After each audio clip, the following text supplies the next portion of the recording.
Yun, maraming salamat. Thank you.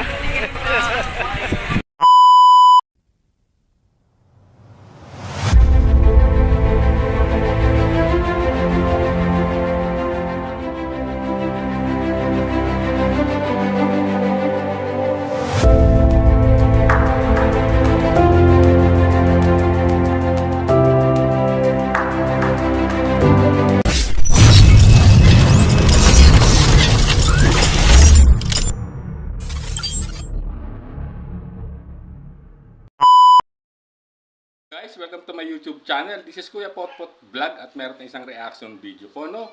Ito ay patungkol, no, sa naging kaganapan po, no, sa mga live po ng ibang K-boys, no, kung saan nag-outing sila kahapon, no? At kung bakit sa ibang live ng K-boys ay binabas si Kalingap Edu, no? Bakit kaya, no? At syempre, bago tayo magsimula, ay mag-shoutout muna tayo. Mega love shoutout po sa ama ng Kalingap na si Kebal Santos Matubang, Ate Edna Vlogs, Kalingap Rap, 10 ng kanyang mga kasamahan. At syempre, mega love shoutout po sa lahat po ng sumusuporta sa buong Team Kalingap. Isang mapagpalang umaga po, tanghali o gabi mga Kalingap, saan man kayong sulok ng mundo naroon. Naway lagi po kayong gabayan ng ating poong may kapal. At yan guys, no? Tuloy-tuloy na tayo, no? Guys, sa mga naging kaganapan kagabi, no? Doon sa kanilang outing po nila Kalingap Rab, no? Bakit, no? Bakit nababas si Kalingap Edu, no? At maraming nagbibigay ng di magandang komento, no, patungkol kay Kalingap Edu, no? Binabas na po nila, guys, no? Nakakagulat itong nangyayari na napakaganda ng event kagabi, no? Kung saan nag-outing po sila, no? Nagpunta po sila sa isang resort, pero bakit may gatong lumalabas, no, na issue na patungkol, no, sa pambabas po kay Kalingap Edu. Nakakagulat, no, nangyari pa ito sa mga live po na ibang K-boys, no, katulad nila J Brad, no, Gilo Mags, Norman, no, at iba pa, no. Kaya po nagalit nga rin po, no, si Kalingap Ian, no, sa nangbabas po kay Kalingap Edu. Nakakagulat po, no. At no, parang ang lumalabas pa mga nasa EDC community ang mga nambabas, no, kay Kalingap Edu, no. Ano kaya ang dahilan, no? Napapaisip ako, siguro dahil ba na hindi nasunod, no, or medyo demanding na rin ba talaga ang ibang supporters o panatiko ng EDC, no? Kung talagang totoong sumusuporta kayo, no, sa EDC, kay Kalingap Edu, kay Beyonce, sana wag tayo maging demanding, no? Kung ano man, no, kung bakit hindi nasundo, no, dahil lang ba hindi nasundo, hindi siya ang kasabay na pagpunta ni Kalingap Edu sa resort. Grabe, no, napakababa o nonsense na dahilan. Yun, mga ganung bagay, no, para ibas po si Kalingap Edu. Talagang nakapang ano rin po, nakapang ano rin sa din ang sama ng loob, kasi nga wala namang ako nakikita nga big deal sa mga ganun, no? Kasi guys, no, kung totoong tayo talagang sumusuporta sa tambalang EDC, wag tayong masyadong demanding, no?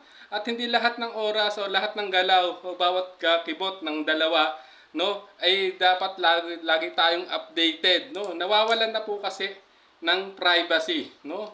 Kaya nga kaya nga nasabi ni Beyonce rin sa live ni Dr. Love na wag iba si Kalingap Edu, pero bakit nangyayari, no, na sa ibang live po talagang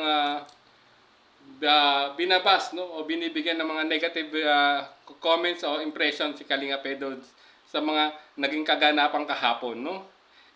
Kung tutuusin nga, nangyari nung dumating naman si Baby Beyonce, kilig naman lahat, no? Lalo na kung kinanta, no, ni Beyonce yung isang sa paborito nilang kanta. Bakit ganun? No, sa kabila ng wala namang ako nakitang masama, ano, sa naging nagawa o naging kilos kahapon ni Kalingap Edu, bakit ganun naman ang nangyari sa ibang live ng K-boys kahapon o kagabi? No, kahit this oras na ng gabi, may mga baser pa rin po si Kalingap Edu, no? Which is napaka-bitter naman ata, no, ng ibang panatiko, no? Kasi nangyayari, no, talagang demanding na rin, no, ang ibang panatiko, no, parang gusto nila lagi kilig-kilig na lang ata o lahat na lang ata ng kilos ng dalawa ay masusundan nila, no, o masusundan po, no, ng mga supporters. Ito lang ang masasabi ko, kung totoong talagang nagmamahal kayo sa EDSI, no, kay Kalingap Edu o kay Biansiman, dapat may mga bagay-bagay tayong dapat irespeto, no, sa mga kilos nila, no. Hindi po lahat ng galaw nila ay dapat lagi nating pupunahin, dapat ganito, bakit hindi ganyan, bakit hindi ganito, bakit ganyan, bakit umuwi ng maaga, bakit hindi sila sabay, di ba? Grabe. Napakaraming demands, no, ang nangyayari, no? Kasi ang lumalabas tuloy nagkakaroon na ng mga toxic fans sa EDSI community. Dapat yan masawata habang maaga pa para hindi po maging toxic ang community ng EDSI. Dapat lang tayo, full support lang tayo talaga, no? Kaya tuloy napapaisip ako, no, kung totoong supporter pa ba talaga sila ni Kalingap Edu o sa kilig lang talaga sila nakasuporta, no? Gusto nila ay diktahan o kontrolin ang kilos ng dalawa ng EDSI, which is pangit po 'yon, no? Hindi po pwedeng mangyari 'yon, no? Kasi may kanya-kanya silang sariling buhay, no? At privacy, no? Dapat yan ang isinasaalang-alang ng lahat, lalong-lalo yung mga totoong nagmamahal po sa EDSI, no? Kung talagang totoo kayong nagmamahal, bigyan nyo ng puwang, bigyan nyo ng space, no? Hindi yung pwedeng dapat ganito, bakit ganyan hindi sinundo, bakit hindi ganyan hindi sabay, di ba? Lagi na lang ganyan, lalo na ngayon at malapit na. Nalalapit na yung kanilang first year anniversary ng EDSI, no? Sana dami rin ng issue na pinupukol, no, sa EDSI, lalong-lalong na kay Kalingap Edu, no? Just imagine a few days from now, no, di ba, nung in-announce ko rin sa aking live na magkakaroon ng free anniversary special EDSI community collaboration feeding program and lots of surprises para po sa EDSI, di ba? Nagaganapin po sa December 12. Ba't ganito, no? Bakit nasa loob mismo ng community ng EDSI ang babas si Kalingap Edu, no? Bakit? At nangyari pa kagabi, no? Grabe, no? Halos lahat ng live po kagabi ang punteriya ay si Kalingap Edu, no? Nasaan na yung respeto at pagmamahal natin sa dalawa?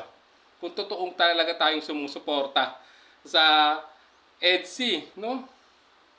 Yun lang po ay tanong ko mga Kalingap, mga ka-EDSI, no? Sana po unawain nyo kung ano man ang sitwasyon nila ngayon, no? Kung may mga bagay-bagay man, no? Kung akala nyo may pagkakamali o pagkukulang si Kalingap Edu, unawain nyo.